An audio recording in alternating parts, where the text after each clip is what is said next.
What's up, guys? We're back today looking at a 2K game, and this is actually me using the Thunder. My opponent's got the Warriors, two very good teams in the game, no doubt about that, and definitely shape up to be a classic. Gonna come down to the last few possessions and who can execute in the clutch moments. But before we get into that, I do want to talk about my issues with 2K, why I think it needs a patch, why I'm looking forward to next gen so much, and man, the beautiful, beautiful game of basketball and why every aspect of the game matters so much.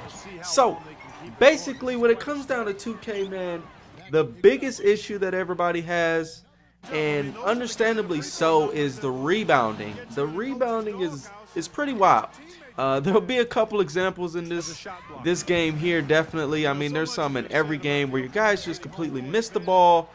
They don't react. They don't block out. You know, you got little guys getting rebounds with the taller guys in the area, and then you got situations where a tall guy, you know, jumps from 5 feet away from the ball to grab a rebound over a Westbrook or something like that. So there's all kinds of issues with the rebounds between guys letting the ball bounce to the ground, not reaching it at its highest point, not getting in good position as you would and you naturally would in real life. Just all kinds of issues with the rebounding. And as you can see here, my guys, I'm not sure what the heck he was doing on that rebound there, but it is what it is. But the reason the rebounding is so critical, offensively and defensively, is because a lot of the times when it's a competitive game and it's close, I mean, literally, I've noticed every game that it's competitive, it usually comes down to those rebounds. Somebody that you're supposed to blow out will stay very, very close in the game because of offensive rebounds, putbacks, and fouls. But, you know, in a competitive game, you'll find yourself losing more times than not. Whoever wins the rebounding battle usually wins the game, and that's why rebound is so critical. It's a critical aspect of real life. It basically is going to give you extra possessions, and when you work really hard on defense, you finally get a good defensive play, and for them to just get bailed out by an offensive rebound putback, or them to get a offensive rebound, kick it out, get an open three, because all you guys collapsed and you still didn't get the rebound. Those types of plays are quite frustrating, and I think that's one of the biggest issues people are having with this game thus far. So they definitely need to patch that. Next thing, obviously, is these guys losing the ball all the time. It seems like if you get a rebound, a defensive rebound, and as soon as you turn around, if there's a defender in the area and they hit steal, you just automatically lose the ball every time for whatever reason, and they rarely ever call a foul on that. So, you know, that's something that a lot of people will spam. And then it's hard to outlet the ball to your point guard and stuff because people are just, you know, smashing the steal button. And it's kind of like ball hawks. That's how 2K steal system works. Whenever you hit steal, it kind of jumps in the area of the ball. Sometimes it works out, sometimes it doesn't. Sometimes they whiff on the ball, but that's a whole nother issue in itself.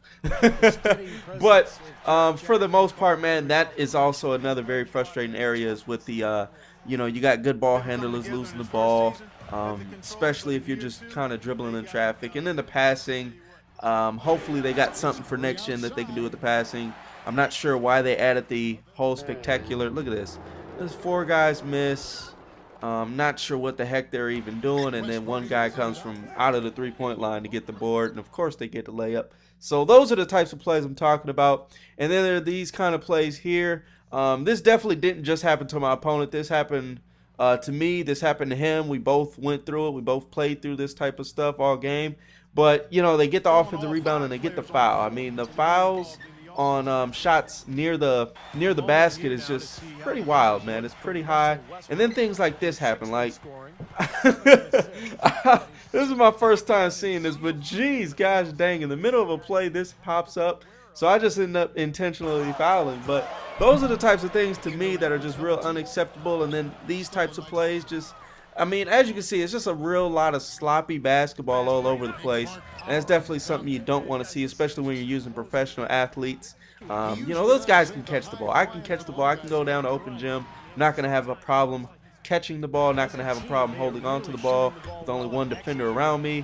Now, yes, if I get triple teamed or something like that, it's time to get rid of the ball, but at that point I'm going to be able to pass it and not, you know, be an idiot and keep trying to dribble through that. But that's just common basketball knowledge. But it is frustrating when I see Collison just jumping all the way out of bounds. Like, what is this? First off, you should have grabbed that rebound. You had the inside possession, and then you decide to go jump out of bounds. Like, That's the inexcusable stuff I'm talking about. But enough on my negative rants on the game. For some of the positives, well, I guess I got one more negative, and that's the way they defend the three-point line. It's not that they don't try, but if you play like a 3-2, they just leave the men sitting at the three-point line. If you play any kind of zone, they just kind of leave them chilling there, which is a good and a negative depending on how you look at it. But if I'm playing a 3-2 and my guy's sitting at the corner, that's my guy's designated zone area. He better go play up on him, especially if it's a shooter like Stephen Curry, especially if I'm playing to contest the shots and things like that and I'm trying to pressure the ball. But that's another issue there. But some of the positives, though, the defense definitely has improved this year. The shooting has, become more realistic. Yes, I would like to see more shots go in that are uncontested and less shots go in that are contested. And I would like to see the fouls go down a little bit on the post moves and things like that. But, I mean, overall, it's a playable game. But I definitely think with the patch, this game could be really fun and a really fun play. We're coming down to the end of the game, and now it's going to come down to those final few possessions. Who could get the crucial scores? We got some timeouts. He doesn't, so we definitely have the advantage. Got the 2-point lead, but watch this. Just completely whiffs it. We just play terrible defense, and, that's just the way the cookie crumbles. But the next play, the defense is poor again, and Durant finds himself open for a mid-range jumper, and he's going to knock that down all day.